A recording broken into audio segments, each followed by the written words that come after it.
Hello everyone, welcome to my channel. I am Chandra Prajapati and I am currently pursuing BCom program from Shyama Prasad Mukherjee College, Delhi University. So today I am going to tell you all details about the Shyama Prasad Mukherjee College. सबसे पहले हम discuss करेंगे college की location के बारे में। तो college के सबसे नियरेस्ट मेट्रो स्टेशन पड़ता है Shivaji park, which is on green line, and थोड़े से वॉकिंग डिस्टेंस पे हमारा कॉलेज पड़ जाता है और आपको वहाँ पे रिक्शा लेने की भी ज़रूरत नहीं है, आप चल के आ सकते हो, इतना ही पास है वो। और कॉलेज के आसपास का एरिया बहुत शांत है, बहुत काम। तो गाइस सेकंड चीज़ मैं आपको बताऊंगी फीस स्ट्रक्चर के बारे में। तो मैं बीकॉम प्रोग्राम परस्यू कर रही हूँ, उसकी फ़ीस जाती है 11,000 के करीब जाती है फॉर 1 ईयर। मतलब हमारे 6 सेमेस्टर में 3 बारी फीस जाएगी। आपके एक फर्स्ट सेमेस्टर में जाएगी, फिर थर्ड में जाएगी, देन फिफ्थ में जाएगी, ऐसे 3 साल फीस जाती है। 11,000 12,000 के करीब ऐसे ही कुछ फीस थी मेरी। और क्या कहते हैं, आपको एग्जामिनेशन फ़ी है वो अलग से देनी पड़ेगी। जब आपके एग्जामिनेशन आएंगे वो कुछ होती है 1300 to 1400 के अप्रॉक्स होती है वो भी, एंड तब वो आपको अपने आप पता लग जाएगा, तब आप कॉलेज में आओगे। अब हम थर्ड चीज डिस्कस करेंगे कॉलेज की फैकल्टी के बारे में। जो कॉलेज की फैकल्टी है वो ओवरऑल टीचर्स अच्छे हैं, जो पढ़ाते हैं वो टीचर्स बहुत अच्छे हैं, बहुत नॉलेज है उन लोगों में और बहुत अच्छे से पढ़ाते हैं, एक्सप्लेन बहुत अच्छे से करते हैं। आप जितनी बार पूछोगे वो उतनी बार आपको बताएंगे, ऐसा है।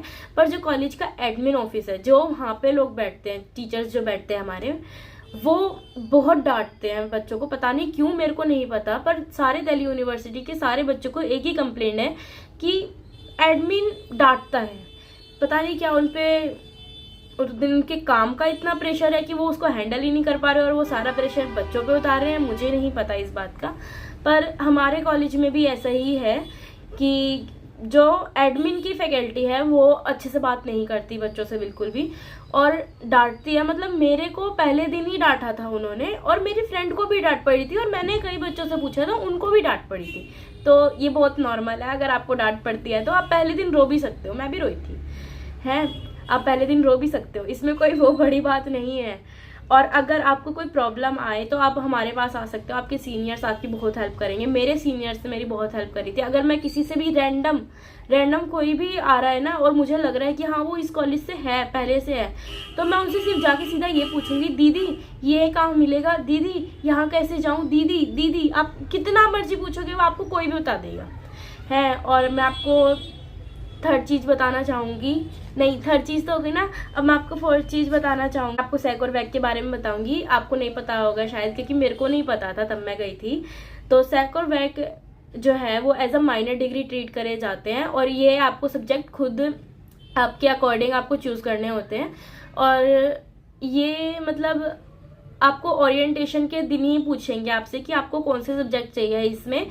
और क्या कहते हैं ना, मैं आपको एक चीज़ सजेस्ट करना चाहूँगी कि आप ना कोई ऐसी चीज़ लेना जो आपको या तो पहले से आती होगी, या फिर उसका बहुत सारा मटेरियल ऑनलाइन हो, या फिर वाईटी पे कोई उसकी क्लास दे रहा हो, वरना एट द एंड आपको उसके बारे में कुछ नहीं मिलेगा। और 30 मार्क्स का पेपर होता है, बच्चे इस वजह से इसको छोड़ देते हैं कि 30 मार्क्स का ही तो देख लेंगे।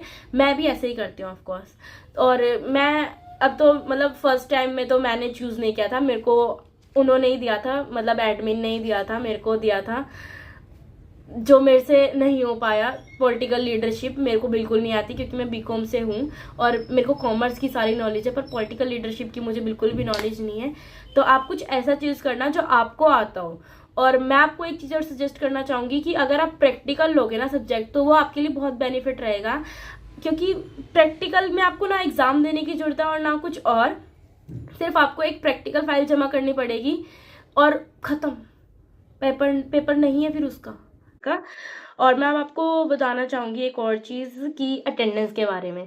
अटेंडेंस जो है कॉलेज की वो 67% होनी ही चाहिए, कुछ भी कर लो पर 67% होनी ही चाहिए।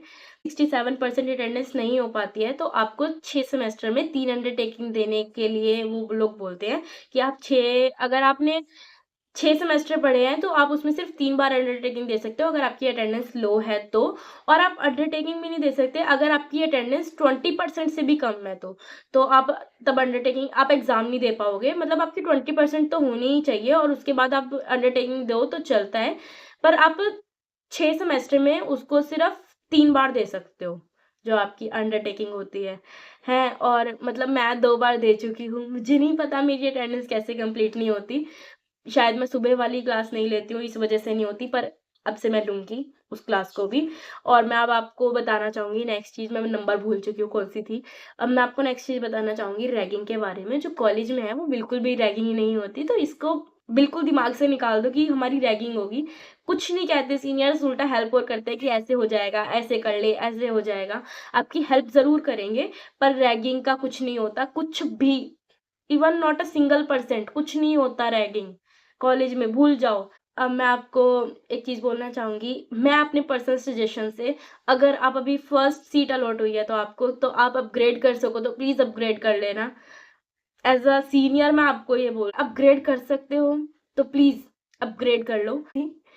अगर आपको ये कॉलेज पसंद ही है, एज़ अ गर्ल्स कॉलेज अच्छा है, पर इससे अच्छे कॉलेज भी होते हैं मेरे मानने में। अगर मेरा हो पाता तो मैं पक्का करती, पर मेरा नहीं हुआ। तो वेलकम टू आवर कॉलेज, और मैं आपकी हेल्प के लिए आपको हमेशा अवेलेबल रहूँगी। अगर आपको मेरे से कोई भी हेल्प चाहिए हो तो आप मेरे पास आ सकते हो, या तो मैं आपको कैंटीन में मिलूँगी, या फिर मैं आपको फोटोकॉपी के पास में एक जगह है वहाँ पे बैठते हुए मैं आपको मिल जाऊँगी। और ऐसे ही कई 3-4 जगह है आपको मैं मिल जाऊँगी, ईज़िली मिल सकती हूँ। अगर आपको कोई भी चीज़ पूछनी हो तो आप मेरे पास बेझिझक आ सकते हो, मैं आपको हर चीज़ बता दूँगी जो आपको पूछनी है, ठीक है? Okay, bye.